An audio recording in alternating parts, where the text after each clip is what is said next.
pang mayaman. Hello po, magandang hapon. Ayan. Na-miss ko tong project namin sa New Leaf. So, dito po, actually, halos tapos na rin po ito. Kaso may mga woodworks at meron pong installation na ginawa sila tatay. Kaya hinayaan po muna namin silang matapos. So, dito po, actually, ang kagandahan dito sa New Leaf project namin, before po mag-ulan-ulan, is napinturahan na po yung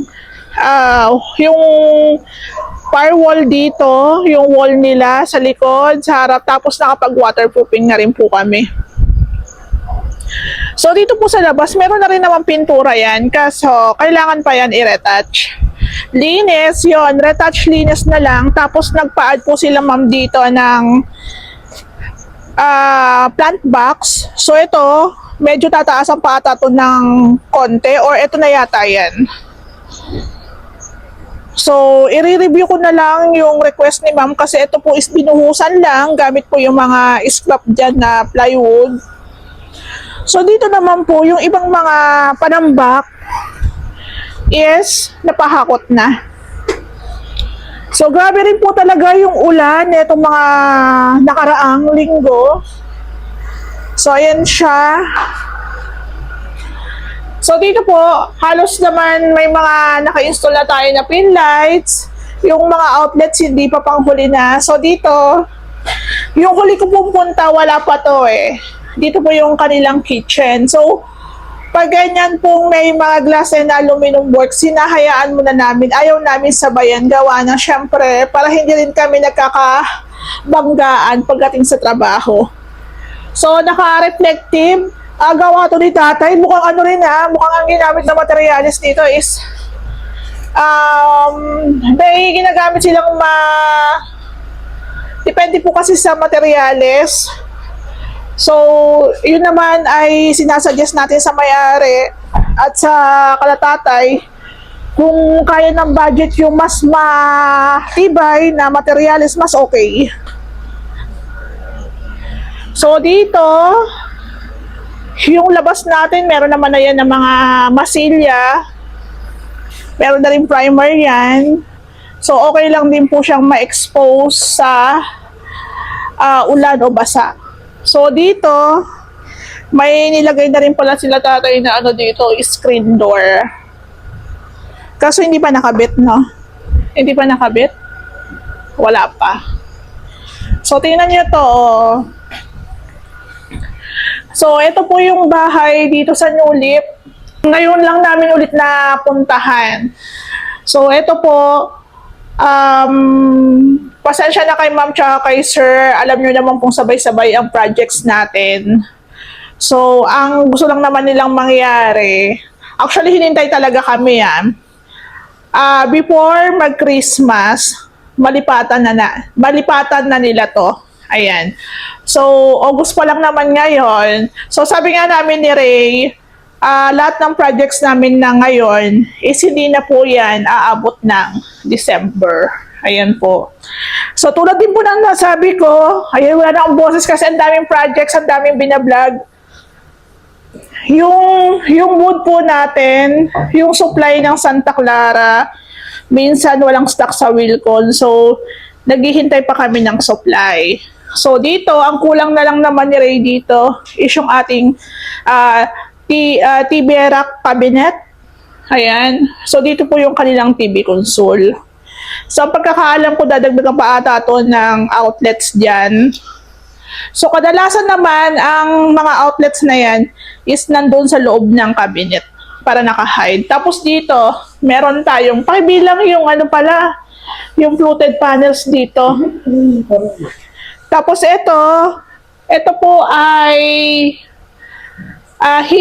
hidden po ang mangyayari dito, hidden door, papunta po dito sa ating Encantadia. Charme.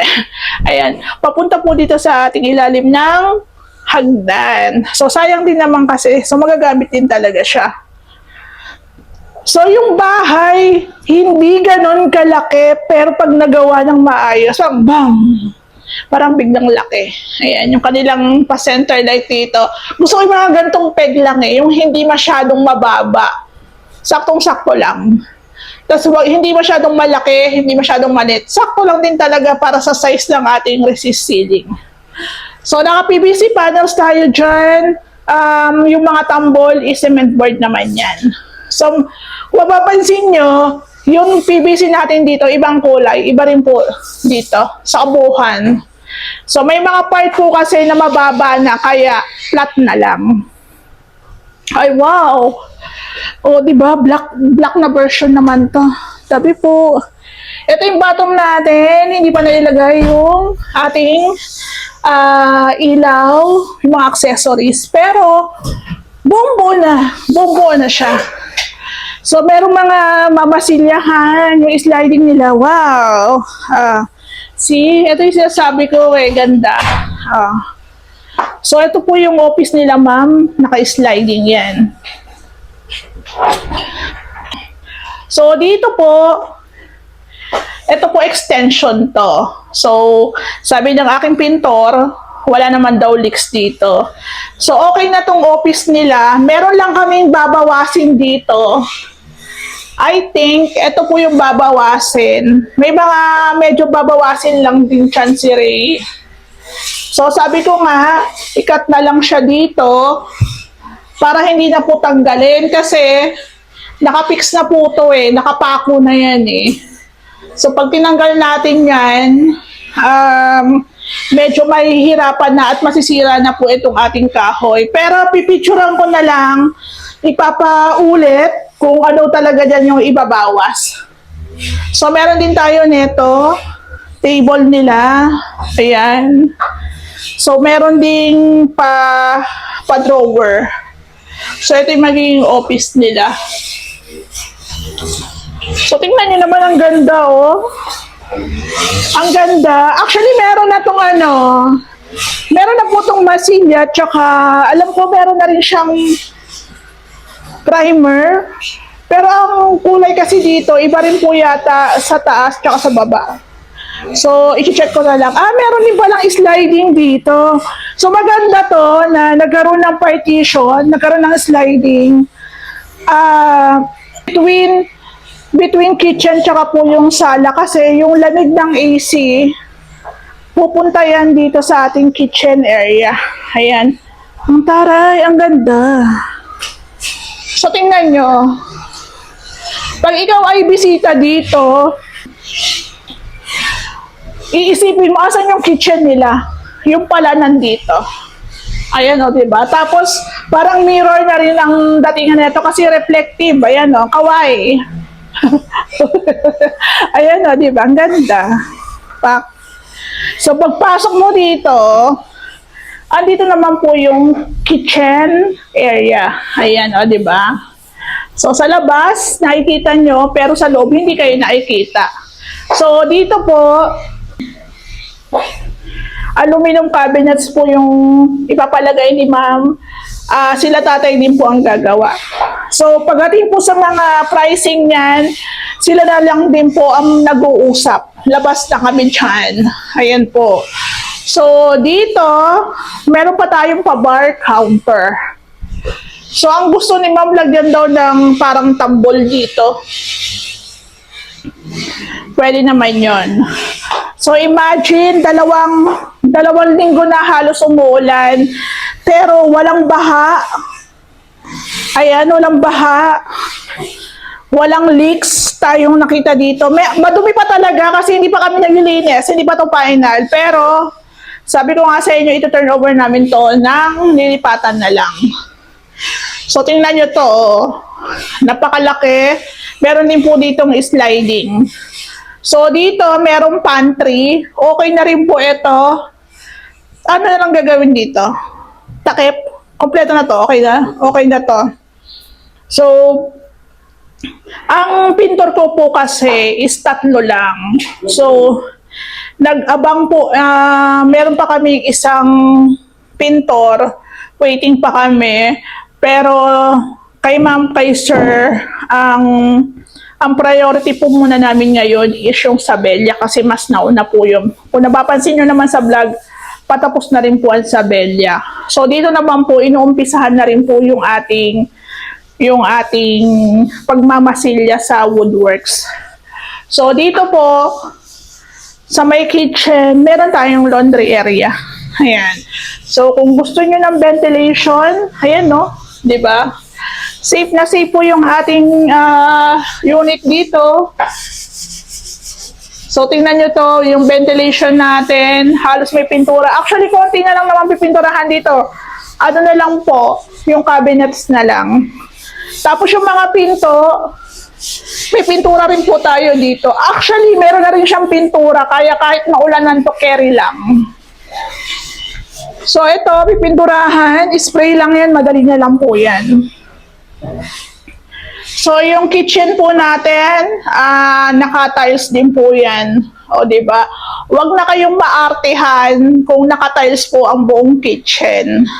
Pabor po yan sa inyo kasi hindi na yan matutuklap at hindi po yan magdi-discoloration at hindi po yan lolobo. Ayan. Kadalasan naman ang kitchen natin puti, maliwanag. So, yan na po ang pinaka the best na desisyon sa buhay nyo na pagdating po sa kitchen, parang CR, lahat naka-tiles. So, eto natuwa ako dito kasi meron pala talagang sliding din dito. Kasi importante rin po talaga na yung buga ng lamig ng AC natin is nandoon lang, hindi na po pupunta sa kitchen natin dahil meron tayong open din dito. Ayun. So, kay ma'am, kay sir, pasensya na po. Dahil, alam nyo na, sa amin po kasi kayo nagpagawa. Alam nyo naman na sa amin, hindi lang isa, hindi lang dalawa, hindi lang tatlo, at hindi lang 5 ang nagpapagawa. Meron po kami 14 units na ongoing. Ayan. Diba? Dito sa may hagdanan, meron tayong owning. Tapos ito po yung ating hagdan. Ang hagdan po natin, matarik sadya talaga yan kasi ito na po ang existing. Pero, yung step po nito, nilaparan. Ayan, para hindi ka maiilang akit baba. Siyempre, meron naman tayong handrail. Akit baba, humawak.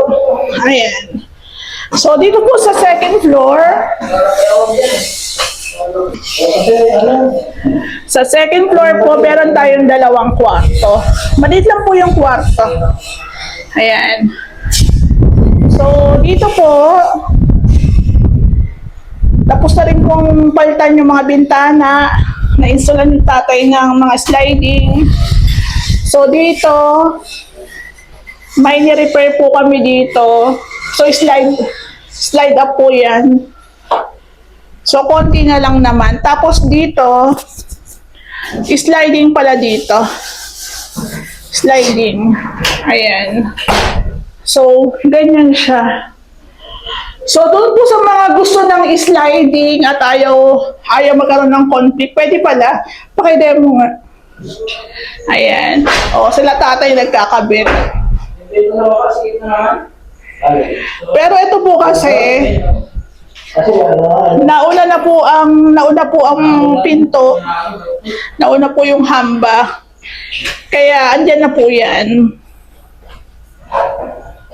So, pwede naman po yan na, ay hindi ko alam pala. Ito kasi nandito na po talaga yan siya eh. Ayan o. Ayan siya. Pwede pala ganyan, no? Sliding lang. Yan, dilinisan na lang po natin yan. Tapos dito po sa master bedroom, marita talaga yung pinaka mismong unit. Ito yung kanilang master. Ayan, tapos ito yung kanilang door. Ito yung door. Ayan. So ito, yung kinamam na tawag dito, cabinets, built-in cabinets. Preparasyon na po ito sa masilya tsaka po sa pagpipintura. Ang gusto lang naman nila mami is Doco finish, white paint.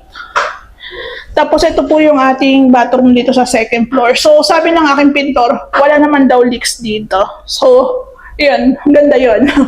Magandang balita. So ito yung ating bathroom door. Ayan siya. Maganda rin yung mga gantong may glass para may liwanag pa rin. So mga accessories na lang ang hindi pa na-install. Tapos meron tayo dito glass partition na naka-fix. So 10 mm yata ang kapal nito. Di ba ang galing? So okay naman kay sir, huwag na kami madaliin ha. Ano naman, hindi kayo nagmamadali. Pero ito naman na po is may gumagawa naman dito. Ayan.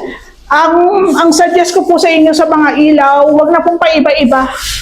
Kung pwedeng yung baba, yung taas, parehas na maganda. Kesa po sa paiba-iba, parang hindi siya magandang tingnan. Tapos dito po papunta sa may balcony, meron din tayong sliding. Ayan siya, oh. Oh, di ba? So, ganun lang. Tapos yung pinakalabas, lalagyan pa ng grills yan for safety. Yung AC, yung iba pong mga sliding, lalagyan din po yan ng grills. So baka po sa mga susunod na araw, i-continue na po ni Ray yung sa woodworks para matapos na. Tapos pintor na bahala. Actually, meron na tayong pintura eh. Re-retouch lang po yan. Tingnan na to. Ayan, ay pintura naman na yan. So dito sa may balcony, wala tayong leaks. Siyempre yung apias meron. Pero meron naman po tayo ditong baka pumarato Yeah, nakalagay. So, eto siya.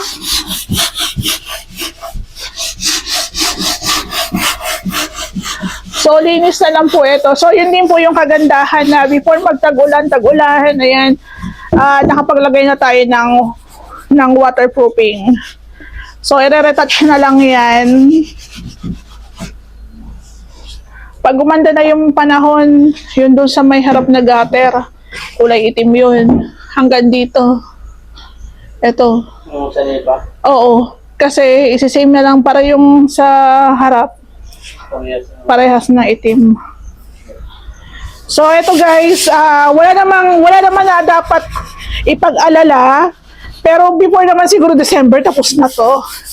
So kailangan lang din naming makahinga kasi ayaw ko po itong ipahawak sa iba. Kung merong hahawak nito, kami lang. Kami lang. Mahirap po kasi. Mamaya, nagmamadali kaming matapos. Magkaroon pa ng aberya. Diba? Hintayin na lang po natin yung mga pintor natin. Tapos yung tagalinis din natin. Yung electrician natin. Yung mga outlets, mga accessories. Yan na lang naman po ang kulang dito. Tsaka take note kahit hindi pa po namin to natatapos, ang bayad po sa labor namin is kalahati pa lang. So, ibig sabihin, yung mga ongoing na pasahod namin, abono pa po namin ni Ray yun.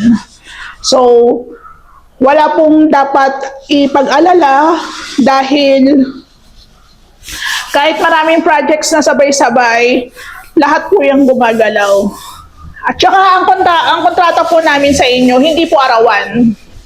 Hindi po arawan ang kontrata namin sa inyo. Kami po ang may kontrata sa tao namin na arawan. So, hindi nyo kailangan intindihin kung may gumagawa o wala. Kasi, meron tayong kontrata. Ayan. So, alam mo naman dito, wala naman kaming dito ni Ma'am eh. Wala na talaga akong boses gawa ng ang daming vlog. Ayun. So, unahin ko lang po muna yung aking Sabella kasi nauna naman talaga yun. So, patapos na rin po yun. So, ang sunod na po is New Leaf. Sunod na rin po yung ating Anyana. Ayan. So, ang Anyana ko, pinturado na rin yun eh. Woodworks na lang din. So, natuwa ako kasi yung mga pinakabit nila dito, ang ganda. Ang ganda Ang ganda-ganda talaga. Walang halong keme. Pero syempre ang ganda rin ng presyo.